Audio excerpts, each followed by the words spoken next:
Hi friend, स्वागत है आपका हमारे online channel BCC knowledge hub में। आज हम सामाजिक विज्ञान की कक्षा 10 सामाजिक विज्ञान की नया टॉपिक आर्थिक विकास की समझ के बारे में पढ़ेंगे।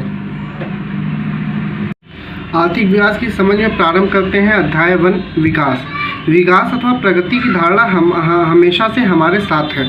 हमारी आकांक्षाएं और इच्छाएं हैं कि हम क्या करना चाहते हैं और अपना जीवन कैसे जीना चाहते हैं।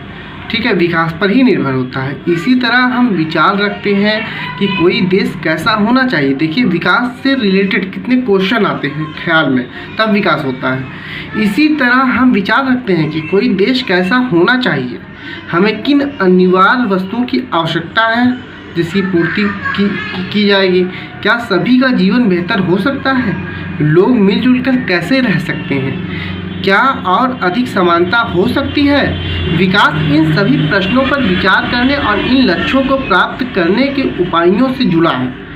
यह काम जटिल है और इस अध्याय में हम विकास को समझने की प्रक्रिया शुरू करेंगे कि विकास कहाँ से प्रारंभ होता है। ठीक है, आप उच्च कक्षाओं में इन मुद्दों को और अधिक गहराई से सीखेंगे। अभी आप पढ़ रहे हैं, लेकिन उच्च कक्षाओं में आप इसके बारे में और अच्छे से पढ़ेंगे।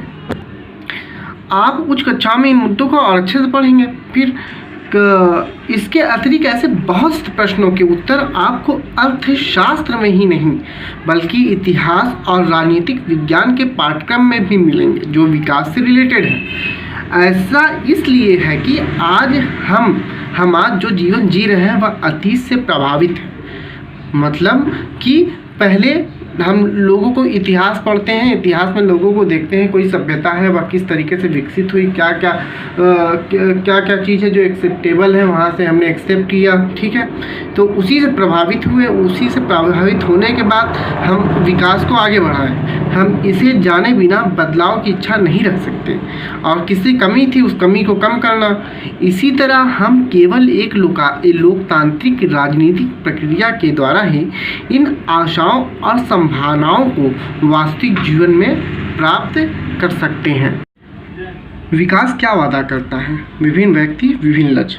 विकास, अब देखिए, कोई भी विकास मतलब हर व्यक्ति की सोच अलग होती है। ठीक है, हर व्यक्ति को एक तरीके का विकास नहीं चाहिए, क्योंकि जितनी विभिन्नताएं होंगी उतने विभिन्न उनके लक्ष्य होंगे।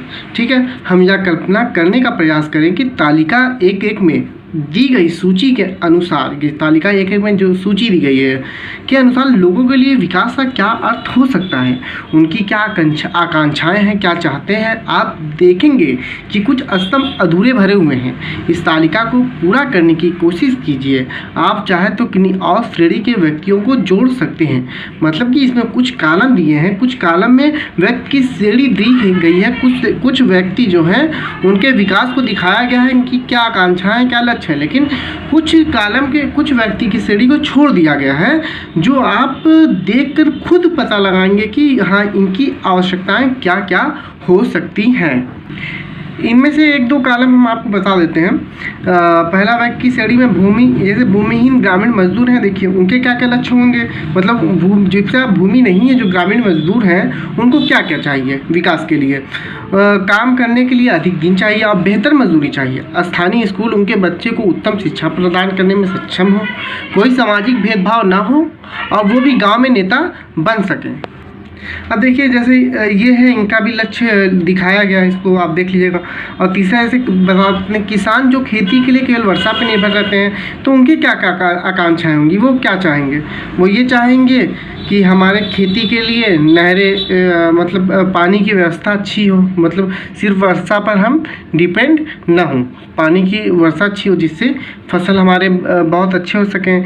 और इन्हीं की तरह जो इनके ही बच्चे हों वो अच्छे स्कूल में शिक्षा प्रदान करें और इनके में भी कोई सामाजिक भेदभाव नहीं हो। मतलब ये सबकी आकांक्षाएं हैं। हर व्यक्ति की श्रेणी की अलग अलग आकांक्षाएं होती हैं। और जब आप तालिका एक को भरने के बाद अब उसका निरीक्षण अगर करते हैं, वो देखते हैं कि क्या भरा हुआ है, तो आप उन लोगों के विकास या प्रगति के बारे में एक जैसा विचार है क्या? उन लोग के विकास और प्रगति के बारे में एक जैसा विचार नहीं। अभी हमने देखा कि सबका मतलब विचार अलग अलग है। उनमें से हर एक अलग अलग चीज़ें पाना चाहते हैं, जिनकी उनको ज़रूरत होगी इंसान वही पाना चाहेगा ना, कि उसके अलावा जो चीज़ें उसके पास होगी वो पाना चाहेगा? नहीं, ऐसा नहीं है।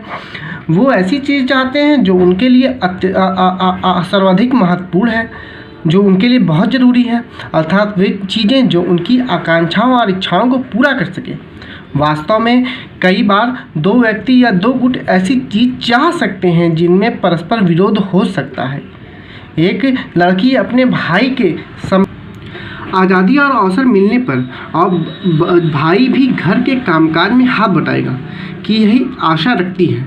हो सकता है कि भाई को यह काम ना पसंद हो, वो बहन चाहती है कि उसका भाई घर में हाथ बटाए, उसके लिए विकास का ये मायने है, लेकिन उसका भाई सोचता है कि उसका भाई को ये ना पसंद हो।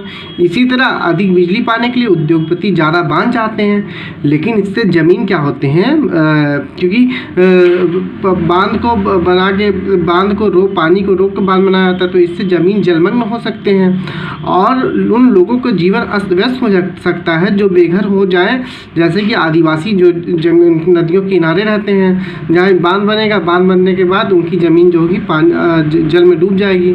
ठीक है, तो वो इसका विरोध करते हैं और कर सकते हैं कि अपने खेत की सिंचाई के लिए केवल छोटे चौक, बांध या तालाब पसंद करें। मतलब किसी के लिए कोई चीज़ विकास है तो किसी के लिए वह चीज़ विकास नहीं है। मतलब सबकी सोच अलग है, विकास के लिए सबकी सोच अलग है। ठीक है, जिसकी जैसी आकांक्षाएं होंगी वो वैसी चाहत रखेगा। इस तरह दो बातें साफ हैं, एक अलग अलग लोगों के विकास के लक्ष्य भिन्न हो सकते हैं। मतलब अलग अलग लोगों के विकास के लक्ष्य जो होंगे अलग अलग होंगे, भिन्न होंगे, वो मैच नहीं करेंगे। और दूसरा, एक वो जो है विकास एक दूसरे के लिए विकास ना हो ना, मतलब ऐसा कुछ विकास ऐसे होते हैं जब एक किसी के लिए विकास हो, ठीक है, किसी के लिए विकास हो जिसको उसकी ज़रूरत हो, लेकिन उससे किसी का नुकसान अगर हो तो उसके लिए तो विनाशकारी होगा, तो उसके लिए वो विकास नहीं होगा। आय और अन्य लक्ष्य।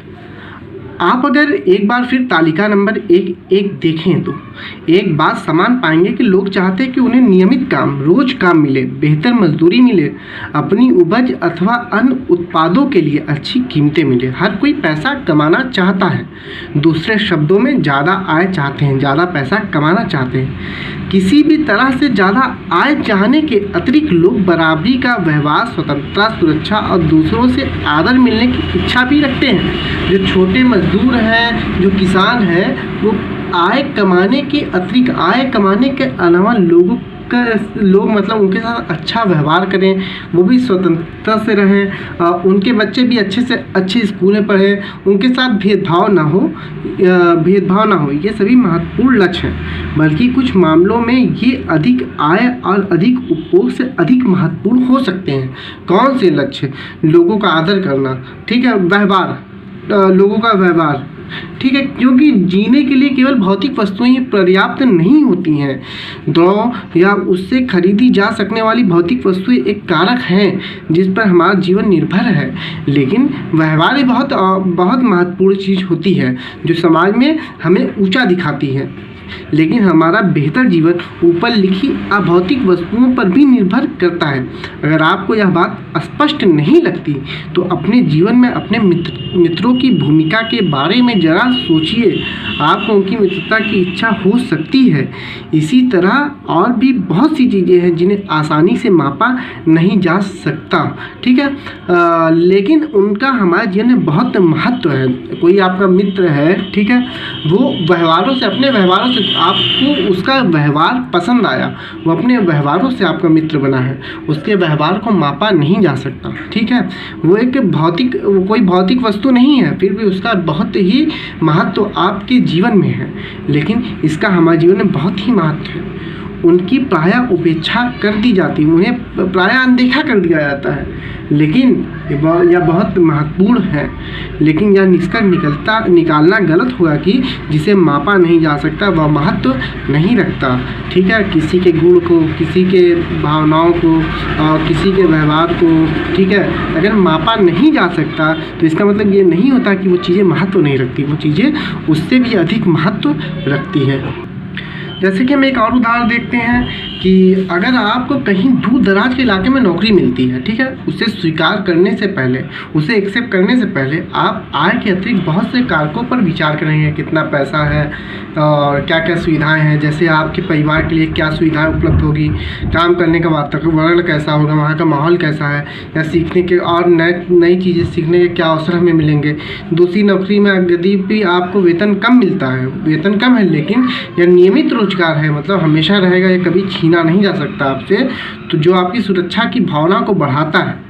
एक अन्य नौकरी अधिक वेतन दे सकती है लेकिन कार की सुरक्षा नहीं, और हो सकता है कि आपके परिवार के लिए पर्याप्त समय भी ना मिले। बहुत सी नौकरी ऐसी होती है जो आपको अच्छा वेतन दे सकती है, लेकिन ये नहीं है कि ये नौकरी ये नौकरी आपके पास हमेशा रहेगी। ठीक है, इसकी सुरक्षा नहीं होती। और ऐसा भी होता है कि नौकरी अगर आपके पास है, आपका वेतन अच्छा है, तो घर वालों के लिए आपके पास पर्याप्त समय नहीं मिलता कि उनके साथ व्यतीत कर सकें।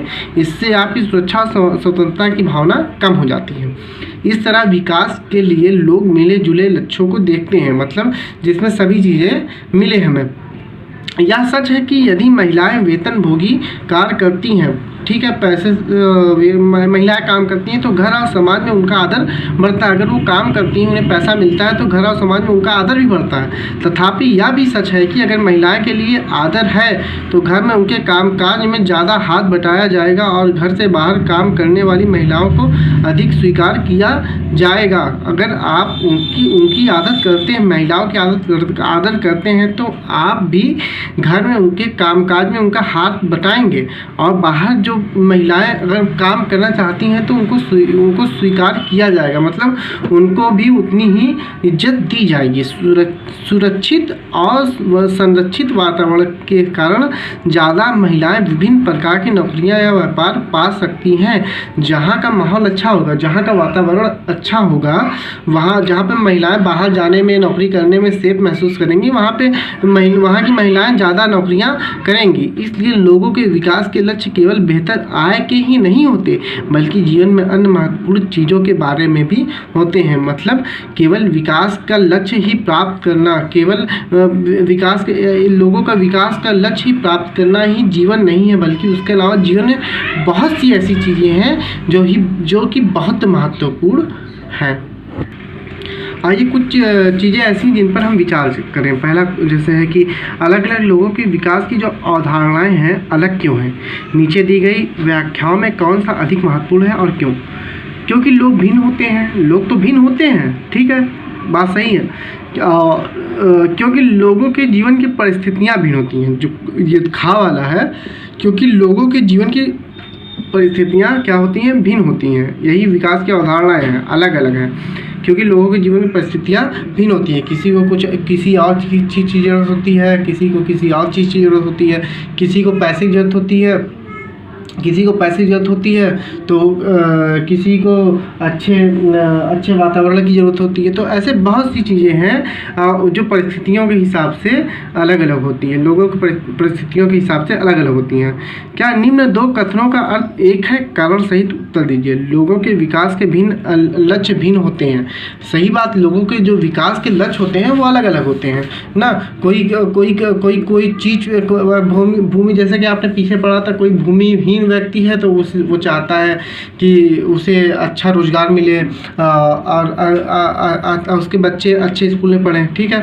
और किसी के पास खेत है, वर्षा नहीं हो रही है तो उसे चाहेगा कि हमें जल की पर्याप्त मात्रा हो, जिससे मतलब हम 12 मास खेती कर सकें ना। तो सभी के लक्ष्य अलग होते हैं। लोगों के विकास के लक्ष्यों में परस्पर विरोध होता है, लोगों के विकास के लक्ष्य में परस्पर विरोध होता है। जैसे कोई व्यक्ति कुछ और चाहता है तो वो व्यक्ति वो चीज़ नहीं चाहता। जैसे कि अगर जो बड़े लोग हैं जो कारखाने चलाते हैं, उनको बिजली के लिए अगर वो बिजली की ज़रूरत है, अगर वो चाहते हैं कि बांध बनाए, ठीक है, बांध बनाकर बिजली प्राप्त करना चाहते हैं, लेकिन जो नदी के किनारे लोग रहते हैं जहाँ बांध बनेगा उनकी ज़मीन जो होगी जलमग्न हो जाएगी, इसलिए वो चाहते हैं कि बांध ना बने, और जो उद्योगपति हैं वो चाहते हैं बांध बने। तो इनके विचार परस्पर विरोध होता है। और कुछ ऐसे उदाहरण दीजिए जहाँ आय के अतिरिक्त अन्य कारक हमारे जीवन में महत्वपूर्ण पहलू हैं। आय तो है, आय के अलावा बहुत से कारक हैं, जैसे कि वहाँ का वातावरण, लोगों का व्यवहार और बहुत सी ऐसी चीज़ें हैं जो बहुत ही महत्वपूर्ण होती हैं। अब देखते हैं राष्ट्रीय विकास। जैसा कि हमने ऊपर देखा, यदि लोगों के लक्ष्य भिन्न हैं, उनके लक्ष्य भिन्न हैं, उनकी चाह भिन्न है, तो उनकी राष्ट्रीय विकास के बारे में धारणा भी, जो सोच है उनकी राष्ट्रीय विकास के बारे में, वो भी भिन्न होगी। ठीक है, आपस में इस विषय पर चर्चा कीजिए कि भारत के विकास के लिए क्या करना चाहिए। चर्चा कीजिए अपना, ठीक है, भारत के विकास के लिए क्या करना चाहिए, आप सोचिएगा। संभव है कि कक्षा में विभिन्न विद्यार्थियों ने उपयुक्त प्रश्नों के अलग अलग उत्तर दिए होंगे कि मतलब क्या विकास भारत में विकास के लिए क्या करना चाहिए। हो सकता है आपने स्वयं इन प्रश्नों के बहुत से उत्तर सोचे होंगे। इनमें से कुछ एक के विषय में आप स्वयं भी निश्चित न हो। यह समझना बहुत आवश्यक है कि देश के विकास के विषय में विभिन्न लोगों की धारणाएं भिन्न या परस्पर विरोधी हैं। विकास की धारणाएं जो हैं वो क्या है, भिन्न है, अलग अलग है या परस्पर विरोधी है। किसी को वो विकास लगता है तो किसी के लिए वो विनाशकारी है। लेकिन यह सभी विचारों को बराबर का महत्व दिया जा सकता है, या यदि परस्पर विरोधी है तो निर्णय कैसे किया जाए कि क्या सही है। सभी के लिए न्यायपूर्ण और सही राह क्या होगी। हमें यह भी सोचना होगा कि क्या कार्य करने का कोई बेहतर तरीका है, या इस विचार से बहुत से लोगों को लाभ होगा या कुछ को ही। राष्ट्रीय विकास का अभिप्राय इन सब प्रश्नों पर विचार करना है। क्या होता है कि सभी जितने भी लोग विकास को जितने भी लोग विकास चाहते हैं, ठीक है, अलग अलग व्यक्ति होते हैं, उनकी सोच क्या होती है, अलग अलग होती है। कुछ सबकी सोच अलग अलग होती है, लेकिन कभी क्या होता है, किसी के लिए कोई चीज़ विकास है तो वही चीज़ किसी के लिए विनाशकारी है। तो इस पर विचार करना पड़ता है कि हाँ, ये चीज़ें कितनी ठीक है और कहाँ तक सही है। ठीक है, अब कुछ चीज़ें हैं जिस पर हमें विचार करना है। निम्नलिखित स्थितियों पर चर्चा कीजिए। दाहिनी ओर दिए गए चित्र को देखिए, जो फिगर दिया हुआ है इसको देखिए, ठीक है, फिगर को देखिए। इस प्रकार के क्षेत्र को विकासात्मक लक्ष्य क्या होने चाहिए।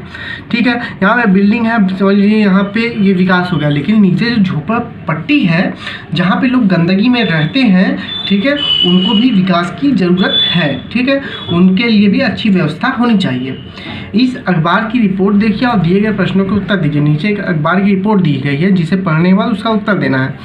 एक जहाज ने 500 टन तरल जहरीले अवशेष एक शहर के खुले कूड़े घर और आसपास के समुद्र में डाल दिए। मतलब एक जहाज था, 500 टन तरल जहरीला अवशेष था, जिसको गंदगी थी, जिसको शहर के खुले कूड़े, जहाँ शहर का खुला कूड़ा जहाँ फेंका था वहाँ पे और आसपास के समुद्र में डाल दिए। यह अफ्रीका देश के आइवरी कोस्ट में आबिदजान शहर में हुआ। इन खतरनाक जहरीले अवशेषों से निकलने वाले धुओं से लोगों ने जी मिचलाना, चमड़ी पर ददोरे पड़ना, बेहोश होना, दस्त लगना इत्यादि की शिकायतें की कि हमें इस चीज़ों से ये प्रॉब्लम है। 1 महीने के बाद 7 लोग मर गए, 20 अस्पताल में भर्ती हुए और विषाक्तता के कारण 26,000 लोगों का इलाज किया गया। पेट्रोल और धातुओं संबंधित एक बहुराष्ट्रीय कंपनी ने आइवरी कोस्ट को एक स्थानीय कंपनी को अपनी जहाज से जहरीले पदार्थ फेंकने का ठेका दिया था। मतलब एक कंपनी थी, बहुराष्ट्रीय कंपनी थी, जो जहरीले पदार्थ थे उसको फेंकने का ठेका उस शहर में दिया था। अब इसमें से क्वेश्चन है कि किन लोगों को लाभ हुआ और किन को नहीं। लाभ उन्हें हुआ जिनका कूड़ा फेंका गया, ठीक है, लाभ तो उन्हें ही हुआ ना। और किन को नहीं, जहाँ पे कूड़ा फेंका गया, शहर जहाँ पे है, जहाँ पे कूड़ा फेंका गया वहाँ के जो लोग हैं, जो आसपास रहते हैं, जो बीमार हुए, उनको नुकसान हुआ। इस देश के विकास के लक्ष्य क्या होने चाहिए? इस देश के विकास के लक्ष्य क्या होने चाहिए? सबके लिए देखो लक्ष्य एक साथ, जो सबके लिए क्या हो, सबके लिए क्या हो, उपयोगी हो, सबके लिए अच्छा हो, ऐसा लक्ष्य हो जो सबके लिए अच्छा हो।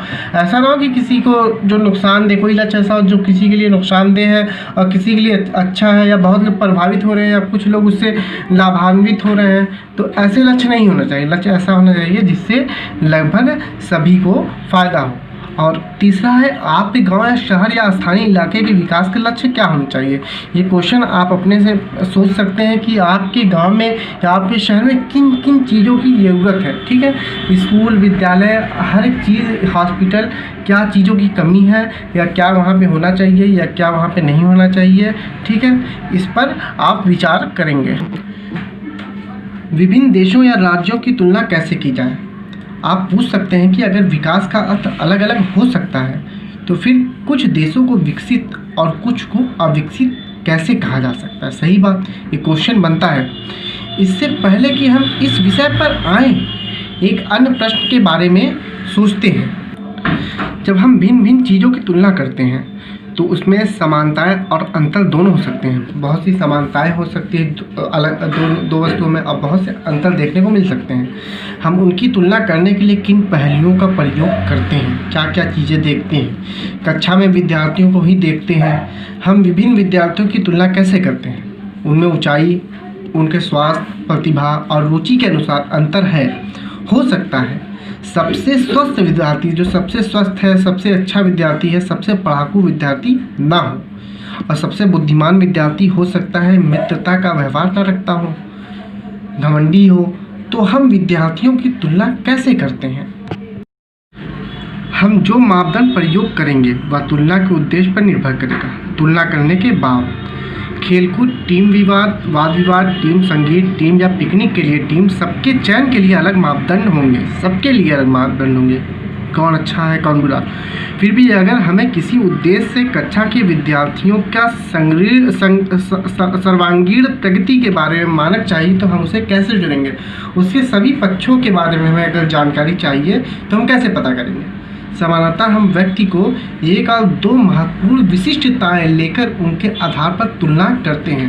उनकी एक दो अच्छी चीज़ों को लेकर उनके आधार पर हम क्या करते हैं, उनके गुणों के बारे में हम तुलना करते हैं। तुलना के लिए हम महत्वपूर्ण विशेषताएं चुनी जाए, इस पर मतभेद है। कौन सी महत्वपूर्ण विशेषताएं चुनी जाए, इस पर भी मतभेद हो सकते हैं। जैसे विद्यार्थियों की मित्रतापूर्ण व्यवहार और सहयोग भावना, उनकी रचनात्मक या उनके द्वारा प्राप्त अंक। यही बात विकास पर भी लागू होती है। देशों की तुलना करने के लिए उनकी आय सबसे महत्वपूर्ण विशिष्टता समझी जाती है। जैसे कि वह देश की विकसित है, विकासशील है, इसको जानने के लिए, ठीक है, किन चीज़ों की जरूरत पड़ती है? उन्हें कम आय वाले देशों से अधिक विकसित आय की जरूरत पड़ती है। जो देश के पास अधिक आय होता है, जो अधिक आय अर्न करते हैं, उन्हें अधिक विकसित देश समझा जाता है, और जो कम आय वाले देशों को कम विकसित देश समझा जाता है। यह इस पर समझ पर आधारित है कि अधिक आय का अर्थ है मानवीय आवश्यकताओं की सभी वस्तुओं का अधिक होना। जितनी आवश्यकताएं मनुष्य को होती हैं उन आवश्यकताओं का पर्याप्त मात्रा में या उससे अधिक होना, जो भी लोगों को पसंद है और जो उनके पास होना चाहिए, वे उन सभी वस्तुओं का अधिक आय के द्वारा प्राप्त कर पाएंगे। मतलब आय का प्रयोग करके क्या उन्हें प्राप्त कर पाएंगे। इसलिए ज़्यादा आय अपने आप में एक महत्वपूर्ण लक्ष्य समझा जाता है। अब एक देश की आय क्या है? अंतर्दृष्टि से किसी देश की आय उस देश के सभी निवासियों की आय है, ठीक है। जो सभी निवासियों की आय, जो सभी अर्न कर रहे हैं, वो पूरे देश की आय है। इससे हमें देश की कुल आय ज्ञात होती है। लेकिन देशों के बीच अगर तुलना करने के लिए कुल आय कितना उपयुक्त इतना उपयुक्त माप नहीं है।